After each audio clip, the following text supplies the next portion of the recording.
Hello, my name is Joseph Moulton, and today we'll be going over some steps on how to maintain and clean your pool, keep it free from algae. So the first step you're going to want to do is you want to go outside and check your pool. I use an AquaCheck test strip. It's very simple. You take it, you dip it into the water, and it'll give you a base on your chlorine, your alkalinity, and your pH. Once you determine that is off, the first step that is recommended is taking a sample to your local pool place. They'll test the water and tell you exactly what is off and what chemicals are needed to fix the problem. They'll also usually give you a sheet such as this written down on the exact amount to put in. When you come home, the first step you'll need to do is to gather all your tools required for the task. To start out with, you'll need a hose, a vacuum cleaner, also an extension pole, and a bucket later to mix some chemicals with. First step is we'll take the pole and hook it up to your vacuum head. Once you hook it up,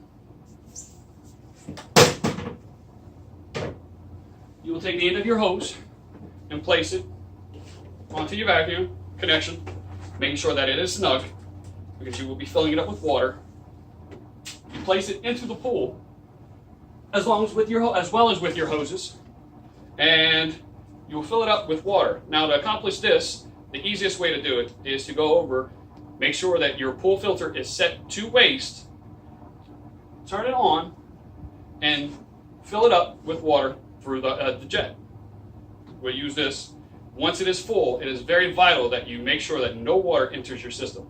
So the easiest way to do that is to cup at the end, in one smooth motion, pick it up out of the water, over into your filter. My hose has an adapter.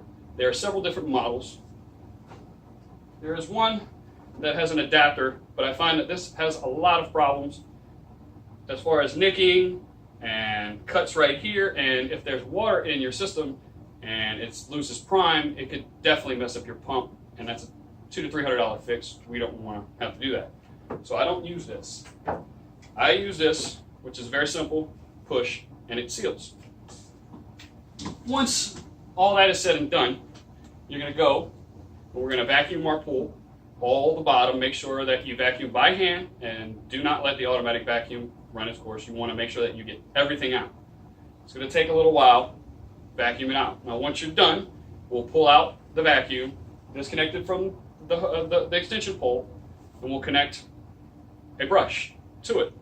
Once you connect your brush, you'll go ahead and you'll brush along the outside to make sure that there's no algae left in the pool.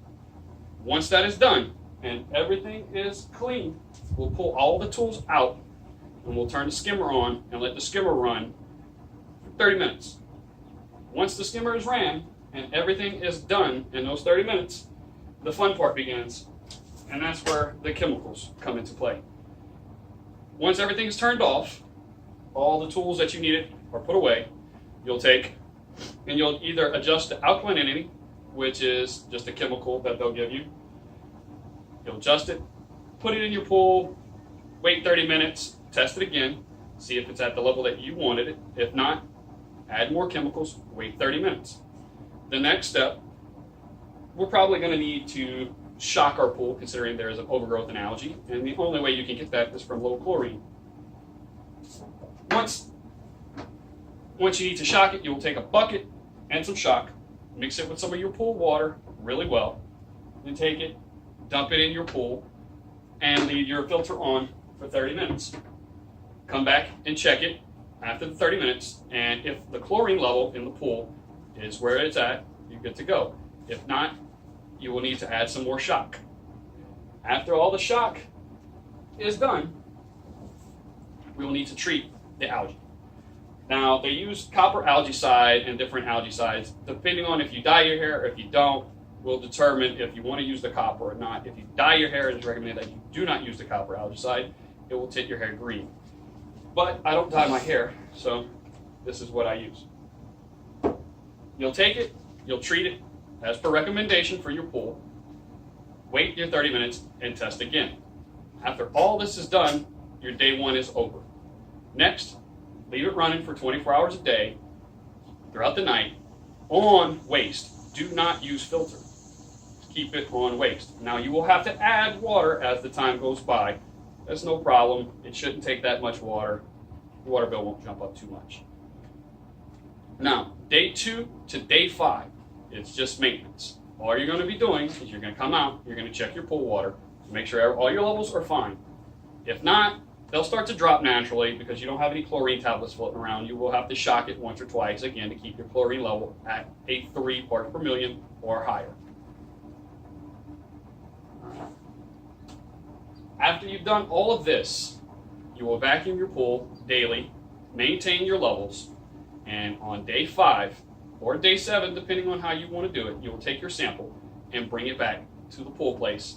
They will test it and determine if your levels are where they are supposed to be. If this is the case, you are finished and your task is done.